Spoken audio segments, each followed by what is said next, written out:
Ibadah yang sekarang ini saya beri judul, melihat yang tidak kelihatan dari sudut pandang Allah. Sebab dunia berkata tahun depan resesi, dunia tidak salah. Semua pakar, semua ahli bangsa-bangsa bergetar bahwa ekonomi tahun depan suram dan gelap. Tapi saya mau kita belajar untuk punya iman pada Tuhan.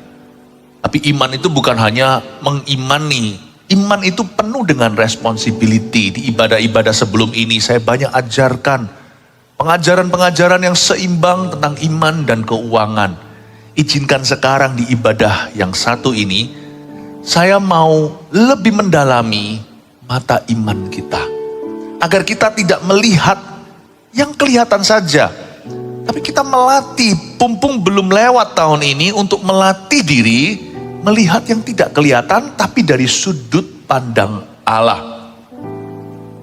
Saya ajak kita untuk percaya bahwa iman kita tidak boleh bergantung keadaan. Nanti up and down saudara. Janji Tuhan itu teguh, tidak akan goyah bagi orang yang percaya. Ku yakin saat dia berfirman seperti lagu itu, ku menang saat dia berfirman dalam hidupku. Hidupku ditentukan oleh perkataanmu. Amin. Ekonomi Kerajaan Sorga 2023 itu judul yang saya berikan karena umat Tuhan hidup dari jalur yang tak sama. Kita ini asupannya adalah Roh Kudus dan firman Allah. Makanya itu mari saya ajak kita naik level. Mari saya ajak kita untuk membulatkan hati kita untuk ikut Tuhan dan ikut dari dekat. 2 Raja-Raja pasal 7, melihat yang tidak kelihatan dari sudut pandang Allah. Sebenarnya totalnya ada 20 ayat, kita baca perlahan-lahan, saya berhenti di mana nanti saya jelaskan. Tolong ingat, nanti kita kembali ke ayat yang saya tadi berhenti di situ. Lalu berkatalah Elisa, dengarlah firman Tuhan. Beginilah firman Tuhan, besok kira-kira waktu ini sesukat tepung yang terbaik akan berharga sesikal. Dan 2 sukat jelai akan berharga sesikal di pintu gerbang Samaria. Tetapi perwira yang menjadi ajudan raja menjawab abdi Allah katanya, sekalipun Tuhan membuat tingkap-tingkap di langit, masakan hal itu mungkin terjadi? Jawab abdi Allah, sesungguhnya engkau akan melihatnya dengan matamu sendiri, tetapi tidak akan makan apa-apa daripadanya.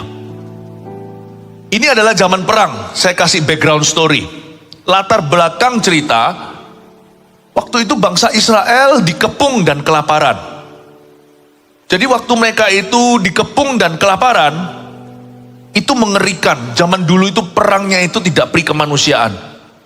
Sampai-sampai dalam sejarah, bukan hanya di Alkitab dicatat, ibu kandung, mana bisa mama sendiri itu masak bayinya. Orang kalau lapar jadi insane, jadi gila. Orang kalau lapar terjadi huru hara dan menjarah. Makanya itu kalau mau menggoyang satu bangsa gampang krisis ekonomi saja. Waktu itu semua serba mahal. Karena bahan pokok sangat jarang. Sembako tidak ada. Di mana enggak? Di mana ada?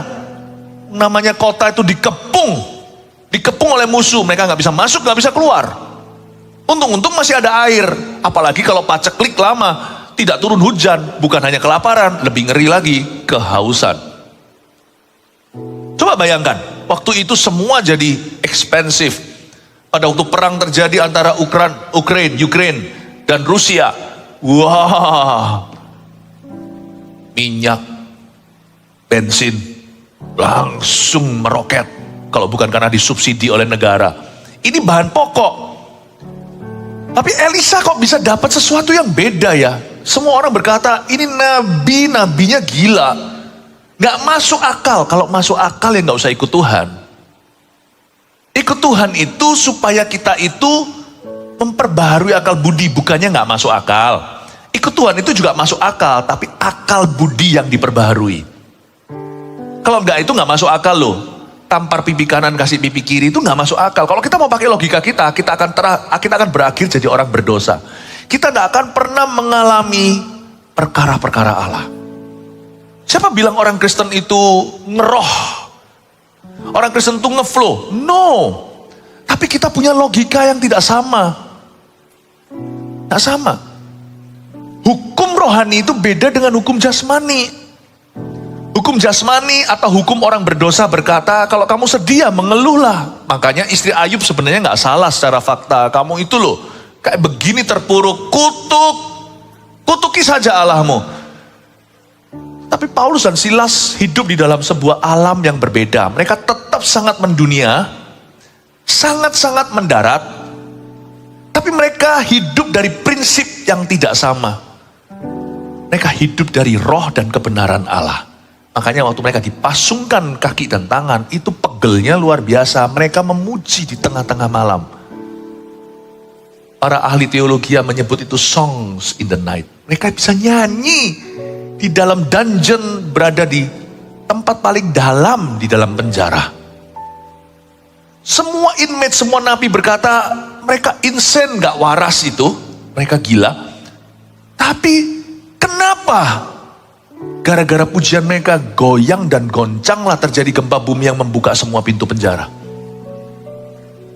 Saya beritahu, kalau kita itu jadi orang yang rohani, sekalian jangan tanggung, tetap hidup bijaksana seimbang, tapi dalammu itu jangan duniawi.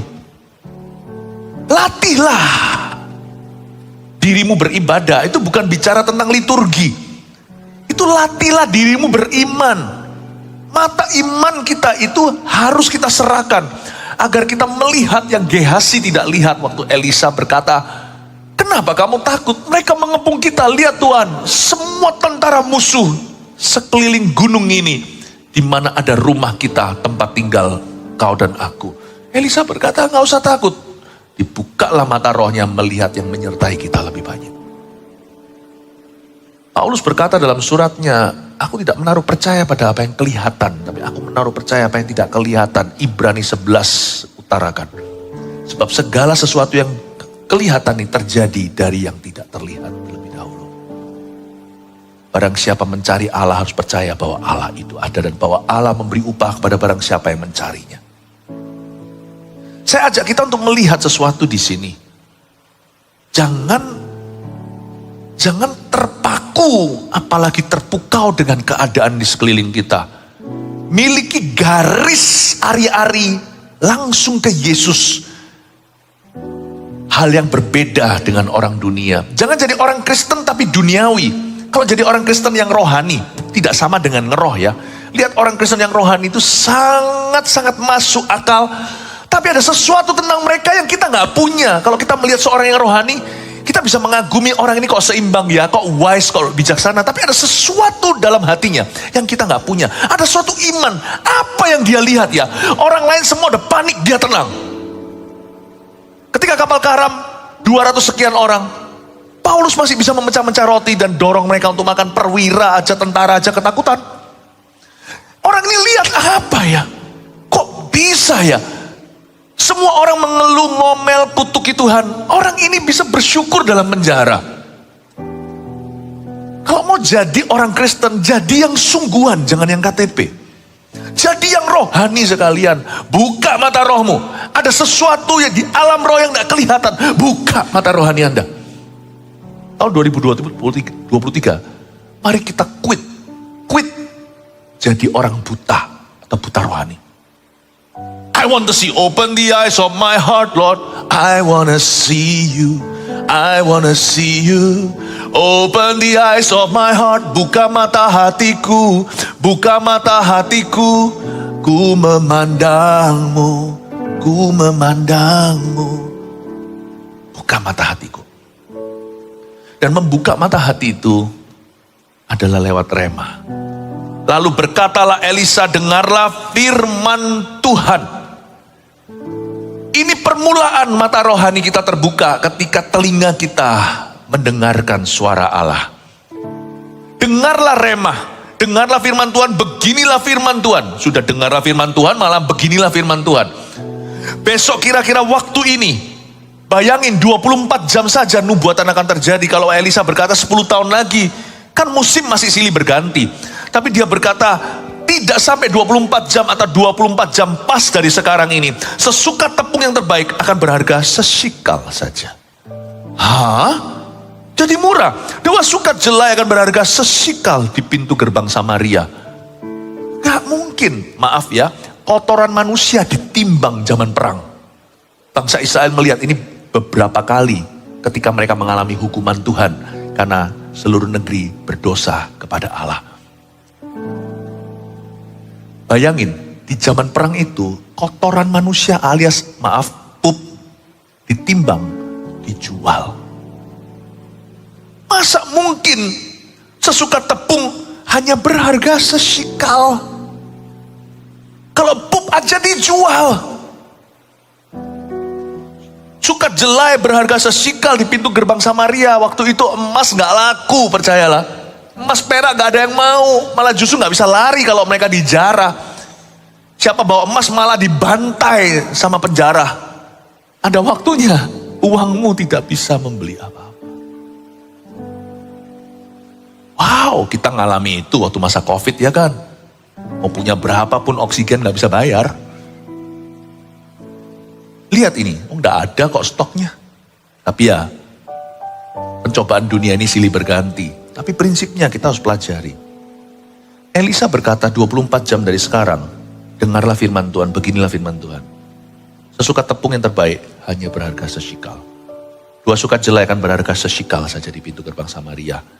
Perwira yang menjadi ajudan raja itu berkata, haha, katanya, sekalipun Tuhan membuat tingkap langit ya, masa sih hal itu akan terjadi? Gini loh, kalau ragu itu jangan bawa-bawa nama Tuhan. Saya punya satu antidot atau saya punya satu solusi untuk hati yang suka bimbang. Jangan banyak bicara. Sebab kalau kita bicara, kata Paulus, aku berkata-kata sebab aku percaya. I believe, therefore I speak, bahasa Inggrisnya. Kalau kita tidak punya sebuah pesan yang membangun, jangan buka mulut, jangan getarkan lidah. Ini masalah banyak orang, menambah kefasikan. Ketika dia tidak punya pesan dari Tuhan, dia tidak ada sesuatu yang bisa dibagikan untuk orang lain diberkati, menerima kasih karunia, dibangun. Tapi malah banyak komentar. Disitulah mulut banyak orang akan diseret ke pengadilan suatu hari untuk setiap perkataan sia-sia yang keluar daripadanya. Ini orang ajudan raja, ya meskipun dia ajudan, harusnya kamu menghormati Tuhan. Gak usah bawa Tuhan lah. Mendingan ngomong, masa Tuhan gimana sih? Aku mau dengarkan lagi. Kalau pendengaran pertama tidak menghasilkan iman, duduk lagi, dengarkan lagi. Elisa ngomong apa itu? Beginilah firman Tuhan, dengarlah firmannya. Jangan tergesa-gesa membawa nama Tuhan. Sekalipun Tuhan membuat tingkap-tingkap di langit, masakan hal itu mungkin terjadi? Menjadi personal dengan Tuhan. Ketika kita ragu, kita buka mulut, itu menjadi perkara pribadi terhadap Tuhan. Jangan lakukan itu. Kalau kita ragu, satu solusi, masuk ke kamarmu, bawa Alkitabmu, tersungkur di kaki Yesus dan berkata, aku memang bodoh Tuhan, aku perlu waktu, kasih aku waktu dulu. Ubahlah hatiku, buka mata hatiku. Nanti lihat ya, Tuhan mengubahnya. Ada satu orang yang ragu di perjanjian baru. Tuhan tegur dia, tapi dia dapat mujizat. Karena dia waktu ragu, dia tahu diri, dia tahu menempatkan diri, dia gak bawa Tuhan. Dia perlu waktu untuk mendaki ke level yang Tuhan mau. Dia tidak tarik Tuhan turun dan menghina namanya. Atau mengecek kemampuannya, atau meragukan kehebatannya. Tapi dia perlu waktu, beli waktu untuk bisa naik ke situ. Dia minta bantu. Dia berkata, oh Tuhan, kalau engkau bisa berbuat sesuatu, kau bisa sembuhkan anakku. Tuhan berkata, kalau bisa. Langsung dia tertemplak dan berkata, aduh Tuhan, maafkan aku yang kurang percaya ini. Tuhan, aku percaya kepadamu. Maafkan aku yang kurang percaya. Tuhan berkata, tidak ada yang mustahil bagi orang yang percaya. Lalu Tuhan sembuhkan kerabatnya.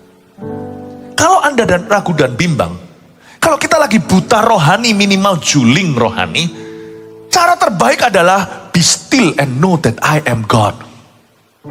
Ketahuilah, diamlah dan ketahuilah bahwa aku adalah Allah. Kalau kita lagi bimbang dan ragu, masuklah hadirat Allah. Katakan seperti pria tersebut di kitab Injil Perjanjian Baru, Tuhan aku percaya, ampuni aku yang kurang percaya. Atau perkataan Rasul dan murid-muridnya, Tuhan tambahkan iman. Tambahkan imanku. Tuhan itu gak menuntut kita itu imannya perfect atau sempurna. Tapi kalau kita datangnya mawas diri dan berkata, aku butuh bantuan, tolong aku Tuhan, buka mata hatiku. Tuhan itu lemah lembut dan rendah hati. Dia gak akan marah, dia akan bimbing dirimu. Tapi ajudan ini beda, dia langsung menghina di depan. Sekalipun loh ya, Tuhan itu membuat tingkap-tingkap langit. Masa sih bisa terjadi? Langsung urusannya pribadi sama Tuhan. Tuhan langsung taking it personally. Wah. Karena itu jangan biasakan dirimu negative thinking, apalagi tentang Tuhan. Ternyata kita itu dilarang untuk meremehkan nubuatan. Buktinya di ayat pertama, lalu berkatalah Elisa, dengarlah firman Tuhan, lalu ada beginilah firman Tuhan. Lalu baru firmannya disebutkan, yaitu bukan minggu depan, tapi 24 jam dari sekarang, tepung terbaik hanya berharga sesikal. Dia menubuatkan gak sampai satu hari, harga akan drop semua, anjlok. Jadi murah, bahan makanan banyak. Padahal mereka waktu itu masih nimbang kotorannya sendiri untuk saling jual. Ada satu orang mama yang lagi masak anaknya di kuali. Memang betul mengerikan. Memang zaman itu perang di zaman kegelapan sejarah manusia itu tidak ada pri manusia. Waktu begitu kasih nubuatan begini, mana orang percaya ya kan? Mana orang percaya? Tapi Tuhan ajari kita tidak boleh remehkan nubuatan. Sebab orang yang remehkan nubuatan itu gak dapat yang baik. Ada dua macam nubuatan dalam Alkitab, saya kasih hal-hal praktis untuk Anda ikuti. Pertama, nubuatan Alkitab. Nubuatan Alkitab tidak usah diuji. Kalau Anda orang percaya pada Yesus, Anda tahu bahwa firman Allah dari Kejadian sampai Wahyu ini semuanya adalah firman. Bahkan Paulus pernah menuliskan ke Timotius, the scripture is God-breathed. Alkitab, firman Allah itu adalah inspirasi atau dihembusi oleh Roh Kudus, berguna untuk mengajar, menegur, memperbaiki, dan memperlengkapi orang kudus untuk pelayanan. Anda tidak usah ragu, kalau itu adalah nubuatan di Alkitab misalnya, bukan hanya di kitab Wahyu, di Matius juga ada, Yesus menubuatkan akhir zaman lah, pengangkatan semuanya itu nggak usah diuji kalau Anda sudah jadi orang beriman. Nubuatan yang Alkitab, dia di dalam Alkitab loh ya, in the Bible ini yang tertera, itu terimalah dan percayalah. Tapi ada nubuatan yang tidak ditulis di Alkitab. Misalnya ada orang mendoakan, kamu tahun depan akan punya anak, padahal sudah nunggu 7 tahun bahkan 10. Memang ada sih nubuatan itu yang beredar obralan, artinya orang selalu membuat-buat. Hanya karena ada uang palsu bukan berarti tidak ada uang asli. Makanya itu Tuhan memberi kita Roh Kudus di dalam diri kita. Gak usah panik, gak usah gegabah, gak usah berkata iya enggak. Kalau nubuatan itu pasti mendatangkan damai sejahtera. Dia gak akan gerusa-gerusu menuduhmu. Tuhan suruh Anda menjual seluruh harta milikmu. Kalau enggak, Anda berdosa. Lalu kita karena guilty, kita jual semua. Oh, Tuhan suruh Anda melakukan ini untuk dia. Lalu kita gak mau, kita merasa berdosa. Enggak sih, nubuatan itu selalu ada penyeimbangnya. Nubuatan yang dari Tuhan akan mendatangkan damai sejahtera. Meskipun awal mulanya menantang, tetapi di hati ada peace.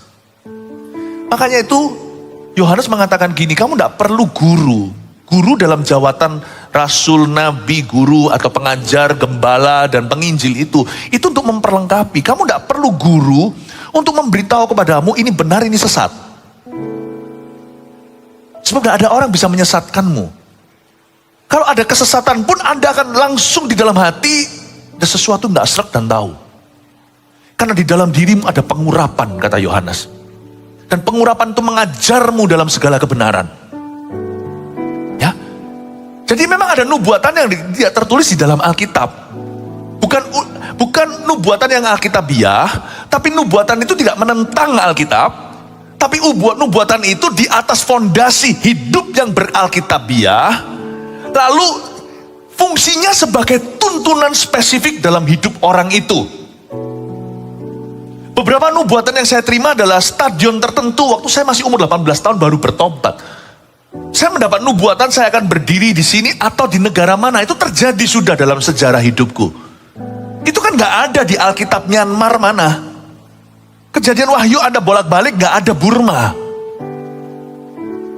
Nah memang ada nubuatan yang ekstrakurikuler. Bukan di Alkitab, namun tetap di dalam naungan firman. Nah nubuatan yang kayak begitu juga jangan mudah diremehkan. Kalau nubuatan Alkitab tidak usah diuji, tapi tinggal dipercaya, apalagi dilakukan. Nubuatan yang tidak tertulis di Alkitab diuji dulu ya. Lalu peganglah yang baik. Paulus mengatakan jangan anggap enteng nubuatan, ujilah segala sesuatu dan peganglah yang baik. Dalam surat Paulus ditulis begitu. Jadi nubuatan yang tidak langsung tertera di Alkitab atau tidak terprintkan di Bible ini, Anda uji dulu beberapa pertanyaan sebagai berikut. Apakah nubuatan ini untuk saya? Anda bisa tanya pertanyaan satu itu. Is it for me? Lalu pertanyaan kedua adalah, is the message clear? Pesannya itu clear enggak? Pesannya itu jelas enggak? Kadang-kadang nubuatan bisa-bisa juga kecampur dengan karunia yang namanya karunia berkata-kata dengan pengetahuan. Loh, kok tahu orang ini waktu nubuatkan ke saya? Kalau saya dinubuatkan oleh seseorang, lalu saya lihat orang ini gak beres. Dia seperti Balaam. Bileam itu kan punya karunia, tapi dia itu mata duitan. Ujung-ujungnya dia minta sesuatu, ujung-ujungnya wanita. Saya akan tolak semua nubuatannya sekalipun pas. Paham maksud saya? Karena pohon dikenal dari buahnya. Kalau buahnya nggak benar, source-nya nggak baik. Peduli amat produknya, saya akan curiga. Jikalau sekarang masuk di koran, pabrik tertentu itu pakai bahan-bahan terlarang. Semua produknya saya akan ban, saya akan blacklist dari rumah saya. Jangan beli brand itu. Jangan terpukau dengan nubuatannya. Uji dulu source atau sumbernya. Kalau itu bukan anak Tuhan, percaya Yesus satu jalan aja kagak. Percaya Yesus satu-satunya jalan keselamatan aja tidak. Tapi kok bisa sakti ya? Wah begini, gak usah digembar-gemborkan, ceritakan sama teman. Tadi ada orang datang, dia bilang begini. Kalau orang itu sungguh-sungguh bernubuat karena Yesus, orang itu pasti sudah percaya Yesus.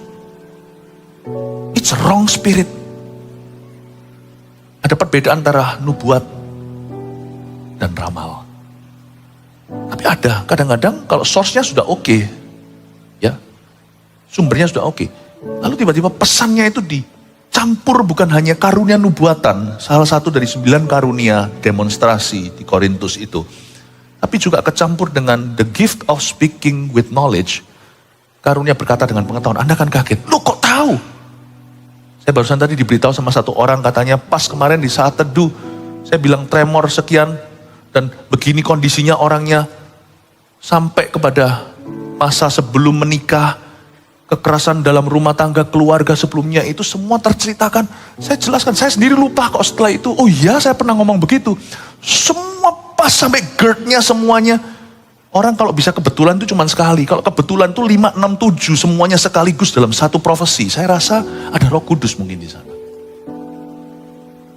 Saya sendiri lupa kok, oh iya semua pas. Tadi ketemu hanya mau say thank you. Saya bersyukur. Dan saya bersyukur saya melupakan yang gitu supaya jangan mencuri kemuliaan. Kadang-kadang bisa bercampur baur dengan the words of knowledge. Kenapa Tuhan memberikan karunia berkata dengan pengetahuan? Karena supaya untuk meyakinkan orang itu bahwa Tuhan tahu apa yang dia gumulkan. Lalu nubuatan itu sifatnya lebih menguatkan. Bahkan nubuatan juga bisa bukan hanya foretelling atau memprediksikan. Banyak orang mengira nubuat itu prediksi. Seperti weather forecast. 10 hari kemudian nanti itu ada hujan, temperaturnya berapa Celcius. Bisa juga forecasting atau foretelling atau bisa juga memprediksikan. Tapi kadang-kadang nubuatan juga hanya foretelling. Aneh saya itu. Pernah sekali saya itu lagi sedang mau jauh sama Tuhan, rasanya itu sudah hambar. Ada satu teman saya waktu itu. Ini teman juga baru aja baby rohani, bayi rohani. Datang ke saya dan berkata, Philip, dia bilang, saya cuma tergerak aja ngomong sama kamu how much he loves you. Gak ada prediksi, gak ada ramalan. Aduh, saya batal deh, nggak mau ninggalkan Tuhan. Kadang-kadang Tuhan memberikan peneguhan. Kenapa sih saya cerita semuanya ini? Apa hubungannya sama keuangan? Oh, nggak mau ya tahun 2023. Waktu kita berdoa, pasti ada tuntunan. Saya tidak mau Anda disesatkan dengan yang sumbernya salah. Tapi saya juga nggak pingin sebagai gembalamu melihat jemaat kita itu kaku. Loh, kita itu cinta Alkitab. Don't get me wrong, I love the Bible so much.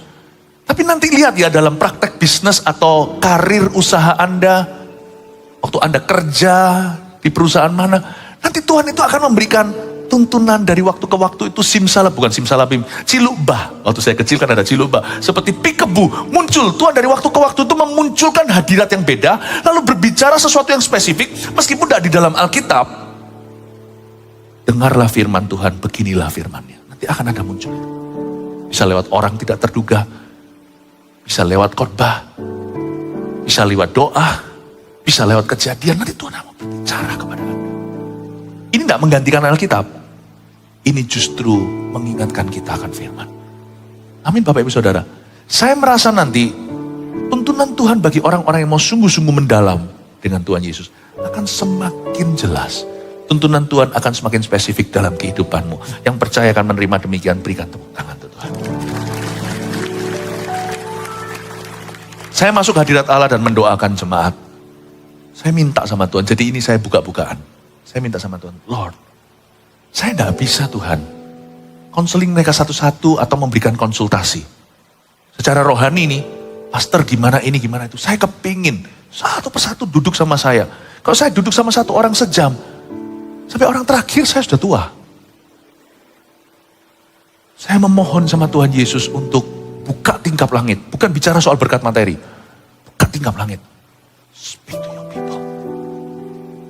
Saya mendoakan Anda. Agar supaya Anda mengalami sebuah pengalaman hidup dengan Tuhan. Pengalaman dituntun oleh Roh Kudus. Tapi saya juga punya disclaimer-nya. Saya harus hati-hati menjagai. Karena gembala itu tugas utamanya di samping memberi makan domba adalah menjaga domba-domba itu. Saya harus menjaga Anda. Supaya jangan sampai nanti ada roh palsu yang menyusup. Amin. Semoga ini berguna ya buat Anda ya. Ini kan mau masuk tahun depan, jadi sebenarnya badan masih di sini. Hati saya itu sudah di 2023 for you. Untuk Anda. Saya berdoa supaya Anda dituntun. Nah sekarang mari kita lihat kejadiannya. Gimana sih? Dari orang jual kotoran mahal. Kotoran aja mahal. Emas gak laku. Sampai sesuka tepung yang terbaik berharga sesikal. Begini ceritanya, ayat 3, 4 orang yang sakit kusta ada di depan pintu gerbang. Tuhan itu kalau kerja misterius tak terduga. 4 orang kusta, katakan 4 orang kusta. Supaya ingat ya, karena ini ayatnya panjang. Berkatalah yang seorang kepada yang lain, mengapakah kita duduk-duduk di sini sampai mati? Kok bisa ya, ada salah satu mencetuskan ide, Tuhan itu bisa pakai keisengan loh. Ini semua dimulai bukan keisengan lah, kesadaran mungkin ya. Ngapain sih kita duduk di sini sampai mati? Gini kita cuma tunggu mati. Jika kita berkata, baiklah kita masuk ke kota, padahal dalam kota ada kelaparan, kita akan mati di sana. Kalau kita masuk kota, kita bisa dibunuh, kita melanggar hukum Taurat. Apalagi masuk kota gitu, wah ini kayak zaman Covid aja. Orang kalau sembarangan itu kriminalitas. Kalau menyebar-nyebarkan dengan sengaja. Ini orang kusta kalau masuk kota, Wong berdiri di depan orang kusta itu harus berapa ratus meter kok. Kalau nggak gitu takut tertular, karena ketularan nggak main-main loh ini. Nggak ada obatnya. Kusta itu kalau sekali kena nggak akan sembuh. Lalu dia berkata, tiba-tiba iseng, tiba-tiba sadar, ngapain ya kita tunggu di sini mati? Tapi kalau kita masuk ke kota, kita malah dibunuh. Dan jika kita tinggal di sini, ayat 4b, kita akan mati juga. Jadi sekarang marilah kita menyeberang ke perkemahan tentara Aram. Aram mengepung Israel, makanya mereka makan bayinya sendiri. Jika mereka membiarkan kita hiduplah, udahlah. Kita gambling aja. Dan jika mereka mematikan kita, ya sudah lebih baik mati gini daripada copot dulu hidungnya lalu telinga. Daripada kita mati pelan-pelan tapi pasti mendingan matinya sekaligus aja di dorlan lebih enak. Ini kan pikiran orang-orang yang tidak godly. Pikiran orang-orang yang tidak saleh. Pikiran orang yang egois. Allah itu bisa memakai burung gagak untuk memberi makan Elia, bukan burung merpati. You know, kalau Tuhan memang ada maunya dalam hidupmu, semua jalan dibuka loh. Sungguhan. Kalau Tuhan itu memang berniat menolongmu, siapa bisa halangi? Ini adalah sebuah insiden event yang gak masuk akal. Tuhan bisa pakai orang-orang kusta kayak begini. Masyarakat aja buang mereka, tapi Tuhan masih bisa memakai mereka. Allah kita dahsyat. Lalu pada waktu senja, ayat 5, bangkitlah mereka masuk ke tempat perkemahan orang Aram. Tapi ketika mereka sampai ke pinggir tempat perkemahan orang Aram itu, loh kok nggak ada tentara? Tampaklah tidak ada orang di sana. Sebab ayat 6, Tuhan telah membuat tentara Aram itu mendengar bunyi kereta. Oh, garis bawah ini, sebab Tuhan telah membuat. Ternyata orang Israel itu nggak tahu ini kejadian orang Aram sudah berapa lama mereka itu meninggalkan markasnya, baraknya. Itu baraknya tuh dibangun di luar kota, tembok pertahanan Israel. Dia bangun, dan itu semua deserted, sudah abandoned, sudah ditinggalkan. Pertanyaan saya, satu Israel kok cuman Elisa melihat yang gak kelihatan? Karena Elisa juga berada di balik tembok itu, sama-sama secara jasmani gak lihat apa-apa. Dari segitu banyaknya bangsa pilihan kok cuman satu yang mata rohaninya terang. Andai kata tidak ada Elisa kan konyol tuh. Mereka mati kelaparan makan pup sendiri, padahal di luar sana sudah ada banyak roti, keju, anggur ditinggal cuma-cuma karena terjadi sebuah kejadian supranatural.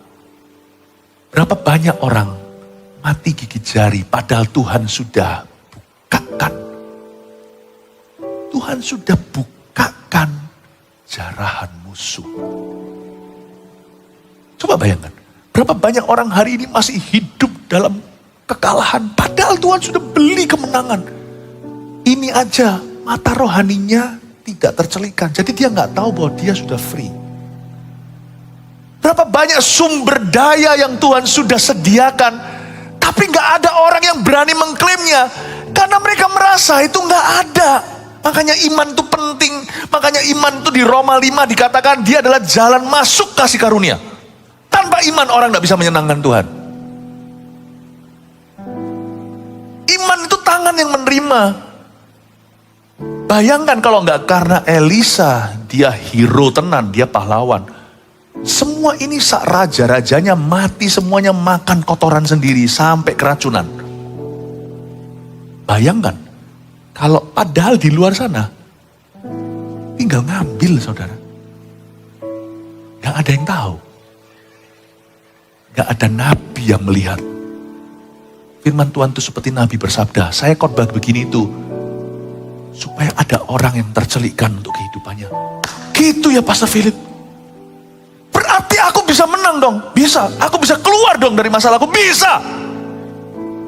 Saya nggak ngomong ini sebagai prosperity atau kemakmuran, saya ngomong ini sebagai firman. Ini bukan bicara soal materi, keuangan semata-mata, saya bicara tentang pertolongan Tuhan. He will help you. Bahkan mungkin He has helped you, only you don't realize it. Dia sudah menolongmu. Dibutuhkan iman untuk berkata ya dan amin. Ya Tuhan, aku menerima dari Engkau. Nanti lihat perubahannya. Sebab Tuhan telah membuat tentara Aram itu mendengar bunyi kereta, bunyi kuda, bunyi tentara yang besar. Sehingga berkatalah yang seorang pada yang lain, sesungguhnya Raja Israel telah mengupah raja-raja orang Het dan raja orang Israel melawan kita supaya mereka menyerang kita dan sebagainya. Lalu karena itu bangkitlah mereka melarikan diri pada waktu senja dengan meninggalkan kemah dan kuda keledai mereka serta tempat perkemahan itu. Dengan begitu saja mereka melarikan diri, menyelamatkan nyawanya. Jadi hengkang kaki. Gak tahu berapa ratus ribu tentara itu kan semua perbekalannya di sana. Lari semuanya. Orang Israel masih hidup dalam stres. Banyak orang masih hidup dalam stres, depresi. Padahal kalau mata rohani dibuka, aku gak ada alasan untuk depresi. Mereka di dalam kota itu menangis meratapi. Bahkan masak bayi harus ada tangan yang berkata, hentikan ibu, jangan masak bayimu. Kenapa? Di luar banyak roti free. Saya tidak ngomong roti free itu tidak usah kerja lalu tinggal makan. Bukan. Bekerjalah, tapi jangan hanya bekerja. Bekerjalah dengan iman di hatimu. Ibadah ke-1 tadi saya sampaikan yang diberkati Tuhan itu bukan hanya air mata doa. Tapi air keringat kerja. Tapi jangan hanya doa melulu. Kalau doa nggak kerja nggak usah makan, kata Tesalonika. Tapi jangan kerja melulu, nggak beriman. Nanti kita tidak alami perkara adikodrati, nggak mengalami the supernatural. Meninggalkan salah satu itu salah. Doa melulu. Nggak usah minta berkat. Ong tidak mau berusaha. Salah satu khotbah saya di ibadah-ibadah berikutnya, saya malah sampaikan bahwa dengan berusaha, tidak menyerah, terus melayani itu kita masuk ke momentum Tuhan. Kita tidak pernah keluar. Sebab tidak ada blessing dalam menyerah. Ya kan? Tapi ada banyak orang sebaliknya nih. Ini saya sebut sebagai Kristen yang karnal, Kristen yang kedagingan. Kristen tapi tanggung gitu loh. Kristen tapi gak percaya mujizat Allah. Loh, saya gak berkata mujizat itu murahan. Oh mujizat gak usah kerja, enggak loh. Roh dan kebenaran itu harus seimbang. Tapi juga jangan sampai jadi orang yang kedegilan. Kerja. Emangnya, nah Kristen padahal, emangnya kalau kita doa, kita bisa makan. Emangnya kalau kita doa, kita bisa keluar dari hutang. Jangan menambah kefasikan. Kalau Anda ragu, diam. Rendah hati di hadapan Tuhan. Aku kerja. Waktu kerja, gak usah mikir doa. Tapi waktu doa, jangan mikirkan kerjamu, jangan agungkan kerjamu. Kau harus bisa berkata, kita harus bisa berkata, bukan gagah perkasaku, bukan karena keringatku, karena engkau memberkati aku. Menaburlah Ishak. Dan tahun itu, dia menuai 100 kali lipat. Tugas kita hanya menabur. Tapi Ishak juga percaya apa yang dia tabur itu akan direstui Tuhan. Nabur 100 kali gandanya itu bukan usahanya, itu kasih karunia. Kalau Anda berdoa, janganlah elukan kerjamu. Berharaplah pada Tuhan titik dan berkata, Tuhan bukan karena aku tuh rajin kerja aku akan diberkati. Kalau Tuhan tidak memberi percepatan sampai mati pun aku tidak akan ada terobosan. Emangnya keringatku itu bisa ganti apa? Kalau bukan karena Tuhan mengindahkannya dan menjadikannya 100 kali ganda. Aku bisa usaha sia-sialah membangun rumah. Kalau bukan Tuhan yang membangunnya, aku akan kerja. Waktu aku kerja aku tidak mikir doa. Waktu aku kerja, aku seperti orang ateis, aku akan kerja sungguhan. Tapi waktu aku akan berdoa seperti orang lumpuh badannya, aku tidak bisa kerja. Aku akan mengharapkan mujizat Allah. Tuhan tolonglah aku di tengah-tengah. Ketika aku menaburkan, ingatlah hambamu ini ya Tuhan. Perlebar teritoriku. Doa Yabes. Jangan jadi orang yang degil. Maunya cuma usaha. Jadi orang Kristen tapi nggak percaya. Jadi orang Kristen yang percaya diri saja. Emangnya kalau aku doa bisa makan, aku doa seperti saya katakan tadi, aku doa bisa keluar dari hutang, aku doa. Jangan begitu. Tapi katakan, aku sudah berusaha, aku sudah tabur benihku, malam hari telah tiba, sekarang aku berharap pada Allah, kalau bukan engkau yang menumbuhkannya, sia-sia aku membangun rumah, sia-sia aku menjaga kota. Lord, come and bless the work of your servants. Berkatilah taburan tangan hamba. Amin Bapak Ibu Saudara. Melihat yang gak kelihatan. Sebab Tuhan telah membuat tentara Aram itu mendengar bunyi kereta, bunyi kuda, dan sebagainya. Lalu ayat 9 Anda lihat, lalu berkatalah yang seorang, ayat 8 ya, ketika orang-orang yang sakit kusta itu sampai ke pinggir tempat perkemahan, masuklah mereka ke dalam sebuah kemah, lalu makan minum. Sesudah itu mereka mengangkut dari sana emas, perak, dan pakaian. Kemudian pergi mereka menyembunyikannya, lalu datanglah mereka kembali, masuk ke dalam kemah lain, mengangkut juga barang-barang dari sana. Kemudian pergilah mereka menyembunyikannya. Ya kan, orang egois kan? Ada rezeki simpan sendiri, tapi Tuhan juga bisa bergerak dengan cara demikian rupa. Lalu berkatalah seorang pada yang lain, nurani berbicara, hei gak patut loh kita lakukan ini. Hari ini adalah hari kabar baik, tapi kita ini tinggal diam saja. Apabila kita menanti sampai terang pagi, maka hukuman akan menimpa kita. Bisa ada takut akan Allah, padahal ini orang jahat loh. Udah kusta jahat lagi. Menurut saya mereka itu kusta jasmani itu nomor 2, mereka kusta hati dulu. Tapi lihat, Tuhan bisa pakai orang jahat. Bisa ada nurani loh dalam diri orang yang seegois ini. Kalau kita tinggal terus di sini takut-takut nanti dihukum sama Allah. Masa kita egois simpan sendiri rezeki, di dalam sana ada rakyat. Mungkin mereka kepahitan, mereka itu diusir sama society. Tapi tiba-tiba mereka itu satu nyala nurani. Jadi sekarang marilah kita pergi menghadap untuk memberitahukan hal itu ke istana raja. Mereka pergi lalu berseru kepada penunggu pintu gerbang kota dan menceritakan kepada orang-orang itu, katanya, kami sudah masuk ke tempat perkemahan orang Aram dan ternyata tidak ada orang di sana, tidak ada suara manusia kedengaran, hanya kuda, keledai tertambat dan kemah-kemah ditinggalkan dengan begitu saja. Para penunggu pintu gerbang menyerukan dan memberitahukan hal itu ke istana raja. Coba lihat rajanya ngomong apa.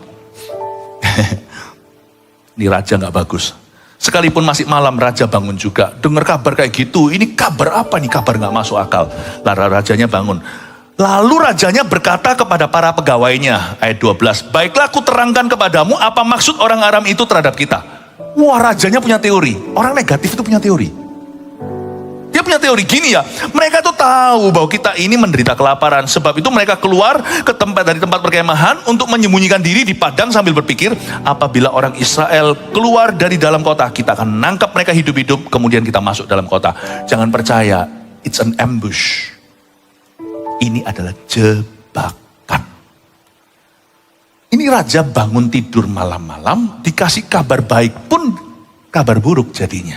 Orang kalau negatif itu dikasih mutiara pun dia akan menyerang yang memberinya. Hanya ada pepatah berkata di firman, jangan berikan mutiara ke mulut babi. Gak boleh kita punya the spirit of porky pig. Kita ini domba, bukan spirit babi. Ini raja ya, coba ya. Orang ini untuk percaya susah sekali, tapi untuk negatif itu banyak teori. Luar biasa loh. Padahal Tuhan tuh bilang, tuh percaya itu lebih gampang. Negatif itu lebih susah untuk diteorikan. Tuhan kasih dia kabar baik, lalu berkatalah raja kepada para pegawainya, ayat 12b, baiklah ku terangkan kepadamu, weh sok tahu, baiklah ku terangkan kepadamu apa maksud orang Aram itu terhadap kita. Lalu berikutnya dia jelaskan skenarionya, begini loh, konspirasi teori, ini teori konspirasi, ini semua jebakan. Begini ya, mereka tuh sengaja, karena begitu mereka lari dulu, mundur, bersembunyi di semak-semak, puluhan ribu, ratusan ribu, lalu nanti ketika orang Israel keluar mau makan karena kelaparan, diserbu mereka masuk ke dalam kota gitu loh. Jadi ternyata negatif itu juga iman. Anda tahu nggak? Fear, rasa takut itu juga iman. Juga sebuah bentuk iman. Tapi dia iman pada setan. Dia iman pada apa yang setan sanggup lakukan. Tapi iman kepada firman itu iman kepada Tuhan. Karena kita beriman pada apa yang Tuhan bisa lakukan. Hati-hati orang Kristen, jangan serahkan imanmu kepada sembarang orang. Tiba-tiba ada orang datang untuk meramal, Anda serahkan imannya, Anda percaya. Itu Anda sudah kena hook. Tiba-tiba ada orang yang punya ilmu kuasa kegelapan, Anda langsung, wow, Anda sudah kena. Sebab kuasa Tuhan itu bukan untuk sok-sokan, kuasa Tuhan untuk perubahan hidup. Kuasa Tuhan itu kekekalan. Jadi jangan gampang dihukum. Jangan gampang serahkan imanmu. Nah, waktu kita dengar desas-desus, kalau imanmu tidak kuat dan teguh, kita akan berhasil, kita lewat takut, kita tuh sebenarnya menyerahkan iman kita pada dunia. Aku percaya, mati aku. Waduh, tahun depan begini, kita serahkan. Dengan Anda percaya, Anda sudah beriman. Kita tidak bisa menyembah dua Allah, Allah atau Mammon. Kita tidak bisa beriman pada Tuhan.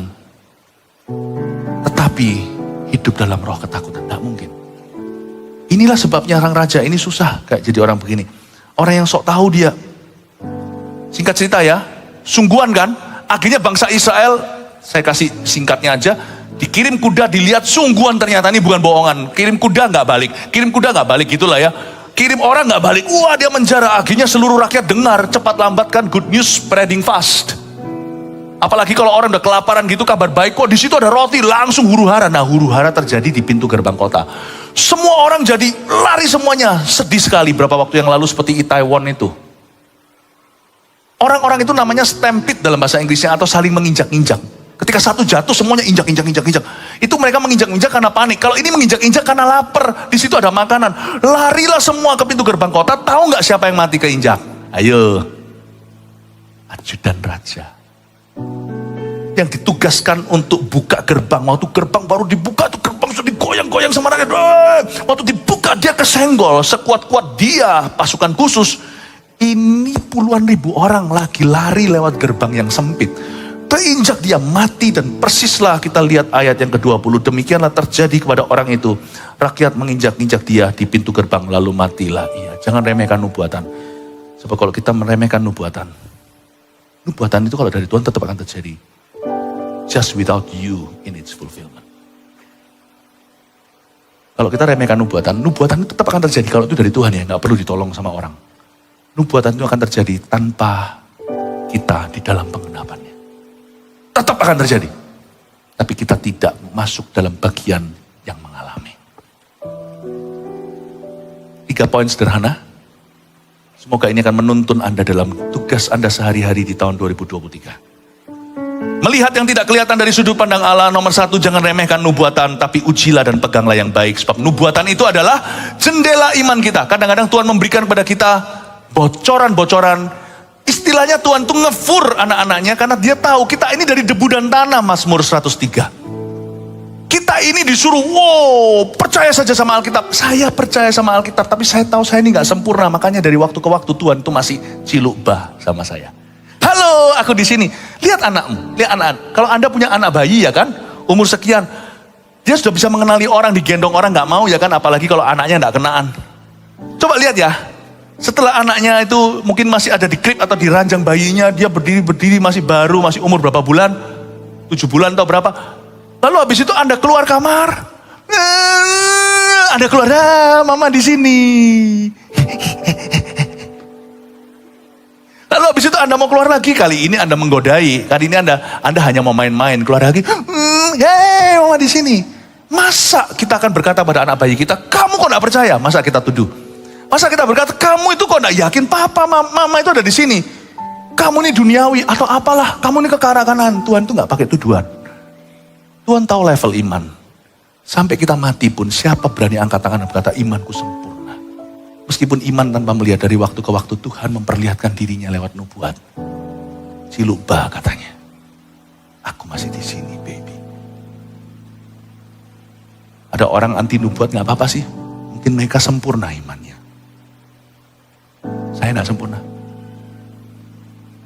Saya sungguh gak sempurna iman. Saya gak perlu nubuatan untuk percaya Tuhan loh ya. Saya punya firman cukup ini. Tapi Tuhan tahu dari sisinya Tuhan itu tahu aku ini debu tanah. Kalau orang-orang itu adalah orang-orang liga yang khusus, mereka itu imannya gimana ya sudahlah, biar mereka mengkritik orang yang percaya nubuatan. Gak apa-apa. Jangan digubris. Nanti kita yang terima nubuatan bukan mereka. Paham maksud saya? Biar orang mau ngomong apa mencibir, kita yang ngalami Tuhan. Amin Bapak Ibu Saudara. Tapi saya kasih disclaimer-nya tadi, hati-hati. Harus diuji dan pegang yang baik. Amin. Ingat tadi ujinya, is it for me? Is it clear? Apakah jelas? Lalu satu lagi saya tambahkan. Is it for now? Apakah ini untuk sekarang? Nah itu salah satunya. Ini untuk aku enggak? Pesannya jelas enggak? Ini waktunya sekarang atau untuk kemudian hari? Atau disimpan aja seperti Maria menyimpan firman yang dia enggak ngerti di dalam hati? Karena dia dapat nubuatan kan. Anak ini nanti akan menusuk jiwamu. Apa itu? Nanti dia baru tahu tuh Yesus disalibkan. Ternyata sekalipun ini anak Allah dari kandungan yang dihinggapi Roh Kudus, tapi gimana pun juga yang melahirkan surrogation, itu ya artinya yang pinjam kandungan itu tetap punya batin kan sama anak itu, punya hubungan batin. Itu menusuk ke jiwanya. Dia ngertinya nanti. Is it for me? Is it for now? Apakah ini untuk saya? Apakah ini untuk sekarang? Ujilah, jangan remehkan. Tapi jangan ketawa. Kalau itu bukan dari Tuhan, kalau itu nggak Alkitab, biar langsung kita bisa tolak mentah-mentah. Tapi kalau itu sesuatu yang perlu direnungkan dulu, tidak ada di Alkitab, tetapi kita adalah orang yang sangat menghargai Alkitab, kita harus uji dulu dan kita tanya pertanyaan tadi, simpan di hati. Jangan gampang berkata, sekalipun Tuhan buka tingkap langit, mana dia bisa? Jangan jadikan itu urusan pribadi dengan Tuhan. Ruginya kita, bukan Tuhan. Kalau jelas salah, udah tutup aja pintu. Apa ini? What is this? Tapi kalau sesuatu yang perlu Anda renungkan, apalagi kalau source atau sumbernya itu bisa Anda percaya, meskipun harus diuji dulu, tapi Anda harus perhitungkan loh itu. Ini sesuatu loh ini. Meleset pun mungkin meleset waktu, meleset pun mungkin meleset beberapa pesannya itu tambahan, masih kecampur dengan kurang berpengalaman.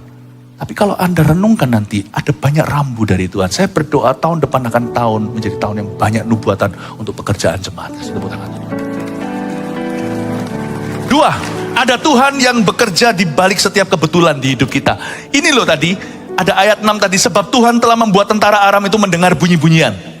Saya suka sekali di Alkitab saya garis bawah, sebab Tuhan telah membuat. Ingat ya, tidak ada kata kebetulan di dalam kamus orang percaya. Saya kasih definisi kebetulan apa, itu Anda boleh tuliskan, gak apa-apa. Sebuah kebetulan adalah buatan tangan Tuhan. Karena di ayat 6 dikatakan Tuhan yang membuat mereka mendengar bunyi-bunyian. Berarti ada Tuhan yang bekerja di balik setiap kebetulan di dalam hidup orang percaya. Tidak ada kata kebetulan di dalam kamus orang percaya. Kalau ada pun saya kasih definisi ulang. Kebetulan adalah buatan tangan Tuhan yang menguntungkan kita. Tapi Tuhan menolak untuk bubukan tanda tangan. Sebuah kebetulan adalah buatan tangan Tuhan tanpa tanda tangannya. Tuhan suruh kita GR sendiri, datang ke kakinya dan berkata, it's you, isn't it? Kau kan, Tuhan kan? Thank you ya. Tuhan itu tidak lebay.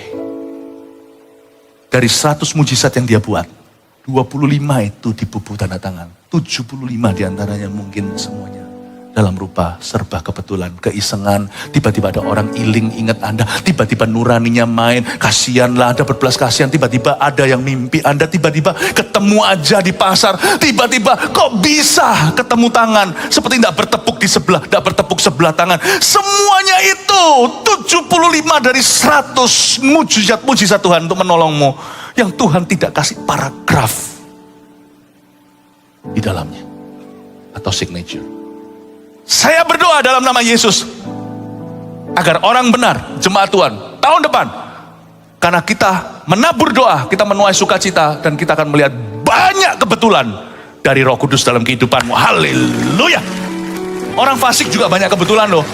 Anda lihat gak orang fasik? Makanya orang dunia katakan itu apes. Apes. Bukan berarti orang Kristen gak bisa apes, enggak. Tapi apes kita itu untuk membuat kita melonjak lebih lagi dalam penyertaan. Semua senjata ditempa melawanmu tidak akan berhasil, malah justru menjadi pelurumu untuk berhasil. Senjata ditempa melawanmu itu istilahnya gini loh, Tuhan, setan itu kan ahlinya pakai panah api kan. Dipanah. Malah justru kita dapat peluru, masukin ke tabung panah. Anak Tuhan itu tidak bisa dipanah. Setiap panah dilempar kepadamu menjadi panahmu. Itu bedanya. Kesengsaraan orang fasik menghancurkan dia. Alkitab katakan di Amsal. Kesengsaraan orang benar membuat dia semakin perkasa di bumi. Oh, saya doa. Orang fasik banyak kebetulan. Ini bisa kebetulan kan. Lihat nggak? Misalkan orang berjudi, orang yang main kuasa gelap. Anda bisa lihat nggak? Ada aja, meskipun dia kaya raya, misalkan dia dapatkan kekayaan dengan cara menyembah setan. Setan bisa memberi kekayaan, setan aja menawari Yesus, kok kamu tunduk sama aku, tak kasih semua ini dunia. Tapi Anda lihat gak keapesan demi keapesan? Anda lihat gak semua patron itu dalam rumahnya, keluarganya? Anda kelihatan gak itu sampai anaknya, cucunya? Lihat itu semua keapesannya.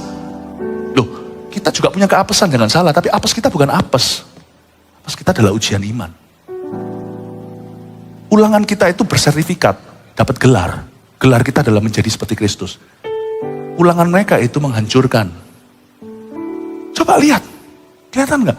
Saya berdoa tahun depan jemaat akan penuh dengan kebetulan dalam nama Yesus. Katakan amin. Yang ketiga, percayalah sebelum melihat. Dan jangan berpikiran negatif dulu. Belajar dari raja itu. Percaya sebelum melihat. Ayo dilatih itu. Ayo latih mata rohaninya. Percaya sebelum melihat. Dan jangan berpikiran negatif. Ayo ya, semua yang benar, semua yang mulia, adil, kudus, dan manis. Pikirkan semua itu. Terlalu banyak materi saya mau ajarkan. Tapi ya waktunya cuma satu ibadah, mau boleh apa. Tapi saya berharap semoga semua protein yang saya bagikan akan berguna menjadi pelita harapan dan pelita bagi kakimu dan terang bagi jalanmu di tahun 2023. Welcome dalam penyertaan Tuhan. Haleluya. Mari kita semua bangkit berdiri. Terima kasih Tuhan.